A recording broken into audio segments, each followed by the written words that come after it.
How should you mic up your acoustic guitar?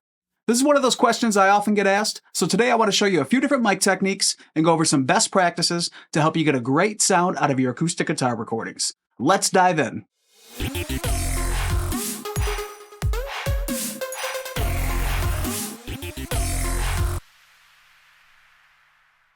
So today we're talking about recording acoustic guitars. I've got a great Takamine Acoustic here. It's the G series with the jumbo body. I just love this guitar. It costs around $600, so it's not super cheap, but it's also not super expensive. It just has a great warm and rich sound to it.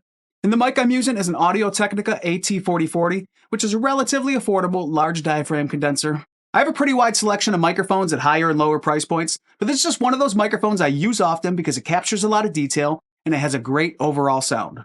I've used this mic to record everything from acoustic guitars, vocals, drums, cello, and I've just never had a bad experience with this mic.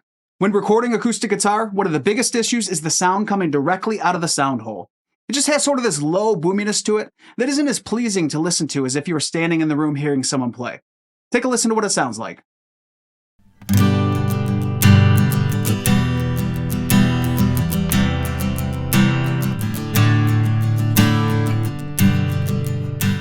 Now on this microphone, I can actually roll off some of the low end with the high pass filter, which will help. And you can do this post-recording as well with some EQ, but even just slightly angling the microphone away from the sound hole can save you a lot of trouble when mixing. You should always have the goal of trying to capture your recordings with the best sound possible right at the source. The least amount of work you have to do after the fact, the better. So there's a couple different ways I record acoustic guitar, and this current setup with a single microphone is probably similar to what most of you are using in your home studios.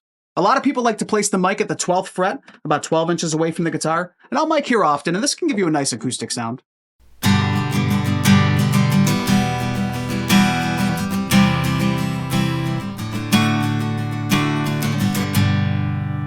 So you're avoiding the boominess of the sound hole. The sound's going to be a little bit thinner, but this is a great miking option for a busier mix where you don't need all that additional low end from the acoustics.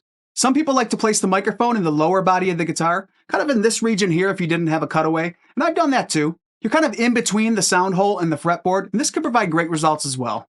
I try to capture a balanced blend that's not too boomy, but not too thin. So what I'll often do with the single microphone is place the microphone directly in front of the sound hole, and then I'll actually angle it towards the 12th fret.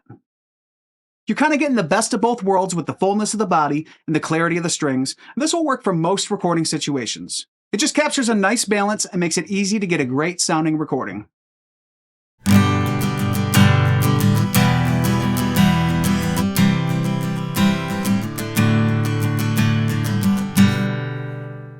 You could even pull the mic back a little bit further, and this could be helpful if you or whoever you're recording likes to move around while they're playing.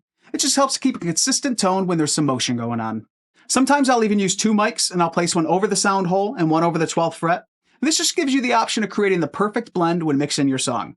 But the majority of the time, if I'm using a single microphone, I'm either miking directly over the 12th fret or directly over the sound hole with it angled towards the 12th fret. So you can see that depending on where you place the microphone, the tone can significantly change. And what you could do is put on a pair of headphones and move the microphone around the guitar a bit to hear the different tones of the guitar, and then you can find the perfect mic placement for your song.